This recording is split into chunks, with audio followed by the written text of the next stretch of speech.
Welcome to Extraterrestrial Reality. Today I want to talk about what's going to be happening in the next couple of months. It's very possible that in December we're going to start seeing some people coming out of the woodwork and presenting some information that might be shocking to a lot of people who just do not accept the reality that there's an extraterrestrial presence on Earth. And that is because it is expected that in December, finally, Congress is going to pass the Defense Authorization Act bill for 2023. And after that passes and is signed by the president, then that means that part of that bill includes language that will provide whistleblower protection to anybody within the government or private contracting firms who leak information with regard to what the government has been hiding with regard to possible UFOs, extraterrestrial spacecraft. So I don't know exactly how it's going to work. I mean, a lot of people say, well, what's going to happen here is that it's going to be people, the actual people in the Congress and in the intelligence committees for the Senate and the House, they'll find out about it before the public, and I guess it will be up to them to share that information. But regardless, it's also possible, I mean, if there's whistleblower protection, it's possible that there could be somebody that actually has photographic film evidence holding on to it, hiding it, with regard to things like Roswell or other UFO crashes, alleged UFO flying saucer crashes that have happened over the years, pictures of alien bodies, film of alien bodies that were recovered from crashes, possible actual living aliens that may have been captured. Who knows? I mean, anything's possible. I mean, if you're going to have this kind of language in a bill, then there's going to be some people out there. I'm sure there are some people within the Pentagon, some people who work within the government, who work as for government contractors that might have some information that they might be sitting on, and maybe they're going to get ready to share it now, being that this bill is in the works. It's going to pass. It is going to pass. Most certainly, I can't see any reason why anybody would want to change the language. But anyway, there was an article here published on the 1st of October, 2022 by the Liberation Times. And the headline reads, "A change is coming, UFOs and where we may be heading in the months ahead," written by Christopher Sharp. It says here, whilst the war in Ukraine escalates, things seem quieter than usual when it comes to unidentified aerial phenomena, UAP. However, the movement continues to occur behind the scenes, although there was some hope that both the National Defense Authorization Act 2023, NDAA, and Intelligence Authorization Act 2023, IAA, would pass before the midterm elections in November 2022, it is now likely that the legislation is passed in December. Between now and December, we may see further amendments to both of that pieces of legislation, potentially tightening and adding to the current UAP language. And as Dean Johnson recently posted, there is some possibility that the IAA is attached to the NDAA, meaning both pieces of legislation pass at the same time. As for midterms races, Democrats are slightly favored to retain the Senate, whilst Republicans are slightly favored to win the House. If correct, then Representative Mike Turner, Republican, Ohio, who represents and has a close relationship with Wright-Patterson Air Force Base, would become chair of the House Permanent Select Committee on Intelligence. However, it must be stressed that his views on UAP are not publicly known. Well, I hope if that does happen, right, I hope this guy's not going to turn into a clam and go along with his buddies at Wright-Patterson Air Force Base. I mean, come on, we're waiting too long for this. So I mean, apparently his views, like it says here in the article, are unknown with regard to UAP. And of course, there's been rumors throughout the decades that there's been a lot of secrets on UFOs kept at Wright-Patterson Air Force Base. And if this guy has a close relationship with that, then that means he probably has a close relationship with people working there. And then that means he might be told, hey, we don't want this to get out now, because there are definitely, most certainly, people within the Pentagon who still want to keep this a secret. They want to maintain that secret. They want to continue to feel superior to the rest of us, apparently, among other things. Anyway, continuing. It says another politician to keep a close eye on is Senator Marco Rubio, R. Florida, vice chair of the Senate's Intelligence Committee and a leading advocate for previous UAP legislation. He faces a tight race in Florida and could potentially lose to Democrat Val Demings. Demings is a member of the House Permanent Select Committee on Intelligence and attended the classified hearing on UAP in May 2022. Following that meeting, Demings commented, "As a former chief of police, there's nothing I take more seriously than the safety and security of the American people. We will always investigate any potential threat from our adversaries. The top goals of this investigation are seriousness, transparency, and national security. Just because something is unidentified doesn't mean that it's unidentifiable, and truth must always be a precondition to good policy. By treating this issue seriously, working with Pentagon experts, and empowering witnesses and hard evidence, we can find answers, ensure the integrity of American airspace, counter global threats, and keep Americans safe at home and abroad. I will continue to work with the Pentagon and our intelligence agencies on this important issue." Okay, all I got to say, that sounds just like a bunch of platitudes. See, all these politicians, it doesn't matter what side they're on, they're speaking in platitudes all the time.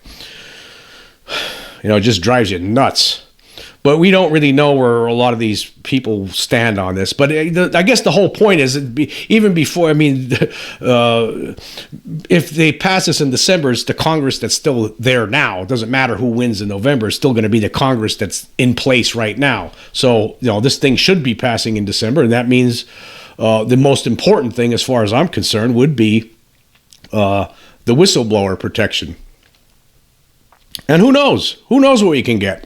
We could get a lot of different things. All of a sudden, hey, I'm not going to go get. Who knows what kind of threats a lot of these people are working under that sit on these secrets? Who knows? They, in prison for the rest of their lives, loss of pensions, probably, all kinds of different things. So if they remove that threat, then there could be somebody that has the guts to finally step forward and say, hey, we have evidence here. Here it is, and present it to the American people, and let's, take it from there. Anyway, then it talks about AARO in the next section of this article. And AARO, of course, is the new name, the office, the latest office, the latest name for the study of UFOs in the Pentagon. It stands for All Domain Anomaly Resolution Office, AARO, which is actually a pretty cool name, but apparently that's going to be replaced again. Okay, it says here, Liberation Times understands that any expected public report in October 2022 from DoD-led UAP office named the All Domain Anomaly Resolution Office, AARO, may be usually underwhelming. Some sources have also raised the possibility of the report being delayed due to the AARO's lack of resources for most of 2022. The fate of the AARO's Twitter page, which has remained inactive since July 2022, may be called into question soon. If legislation in its current form passes in December 2022, the name AARO will be scrapped and replaced with the Unidentified Aerospace Undersea Phenomena Joint Program Office, or UAPJPO. I don't know, I guess that's how you're going to pronounce it, UAPJPO. So I guess for short, UAPJPO. And if that occurs, it is quite possible that the Twitter page is deleted or possibly renamed. The IAA in its current form would also create a core group consisting of representatives from the Central Intelligence Agency, the National Security Agency, the Department of Energy, the National Reconnaissance Office, the Air Force, the Space Force, the Defense Intelligence Agency, the National Geospatial Intelligence Agency, and Department of Homeland Security. If enacted in its current form, it will be difficult for any of the above organizations to retain distance from the issue of UAP. Former ATIP director Lou Elizondo, who was confirmed to be advising Space Force on classified topics, recently told Liberation Times that Space Force does take the issue of UAP very seriously, commenting, "The men and women at United States Space Force are some of the most capable and patriotic individuals I know, and let it be known to all that may ask, they are taking the topic of UAP very seriously and should be commended for their efforts." Again, platitudes. Even Lou's talking with platitudes here. That's not the kind of comments we're looking for here. We're looking for, not this.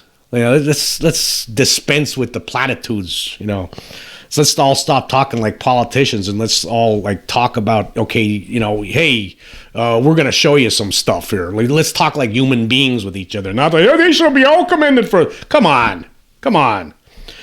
Continuing, it says here, it is understood by Liberation Times, as backed up in recent explanatory language from the Senate, that there has been an exponential increase of UAP activity. With tensions heightened in Taiwan and Ukraine, unknown craft could pose risks due to misunderstanding leading to potential hostilities. Well, let me just stop there for a second. There's always been that concern. That concern goes all the way back to the 40s, to the late 1940s. There's always been a concern that UAP could pose a risk. They were talking about it back then. They're still talking about it today. That's because they really don't have any answers, and those answers are being sat upon by a secret, ultra top secret group that a lot of these people within the government just have no idea. They're not privy to that information. That's what's going on. There's a Majestic 12 type of group that's sitting on this information and knows a lot more than most people in the Pentagon. Some of the people in the Pentagon are part of that group, I'm certain, as are some members of private contracting, military contractors. I'm certain of it. There has to be. If there's not, then we're in big trouble. We all know that. But anyway, I'm not going to read the rest of this. I'll leave the link for this article, of course. But I guess the bottom line is that surprisingly, this article doesn't get into the fact that that there's going to be whistleblower protection for anyone who wants to spill the beans about what they know about UFOs, what the government's been hiding. That doesn't talk about that, surprisingly. But that is the biggest part of it that I'm concerned with, because if this once this bill passes, I am certain there's going to be people. There'll be at least one or two or three, right? I mean, there has to be a handful. There has to be some handful of people out there that may be sitting on some actual hard evidence. Maybe they stole it. Maybe they have it sitting in their home office somewhere in a safe. I mean, who knows? I mean, I know that there's definitely film footage from different crashes. There has to be. There most certainly would have been people, Army personnel at some of these crash sites filming different things. Who knows how many crashes that they covered up over the decades. I'm sure that there's definitely pictures of these beings. I'm sure that there's beings kept in cryogenic chambers someplace. Right? There's no doubt about it. There has to be. So it's going to be interesting when finally this bill passes, because I can't wait to see who comes crawling out of the woodwork. And you would hope that even people like Lou Elizondo, he says, he said that there's things that he can't talk about. Well, if this passes, well, then that means he should be able to talk about it, right? You would think so. You would hope so. And who else? I mean, who else is out there that's sitting on big time information that would end all of this debate, and we could move on as a human race and stop pretending that there's nothing here for the most part, because basically a lot of us on this planet do pretend that there's nothing here. Now, it seems like a lot of us have come. Well, some of us do know already, and there's a lot of us that are starting to come around, but I would say at least half of this planet, if not probably more than half, I would say, that don't believe it, think it's nonsense because of all the years of stigmatization. But that might all be coming to an end come December, because it's always possible that there's going to be some joker out there, within the Pentagon that can't wait for that legislation to pass. And once it does, they're going to come out and they're going to release some stuff somehow to the public. They're going to get it out there. And, I mean, put it this way, even if they only release it to the Congress, there's going to be some people in that Congress, right, in some of these intelligence committees that aren't going to be able to help themselves. They're going to want to share this with the public. Word's going to get out. The only way the way they've been keeping this secret for so long is because, the trouble that people can get in, but Congress people aren't going to feel like they're going to get in any trouble. A lot of them will look at it as maybe politically motivated, actually, to release some of this information and get it out there. It might help them in the polls. So I would think that we're going to see some fireworks probably come December. We might have a big-time Christmas present. We might be bringing in the new year, 2023, with disclosure finally. Possibly. We'll see.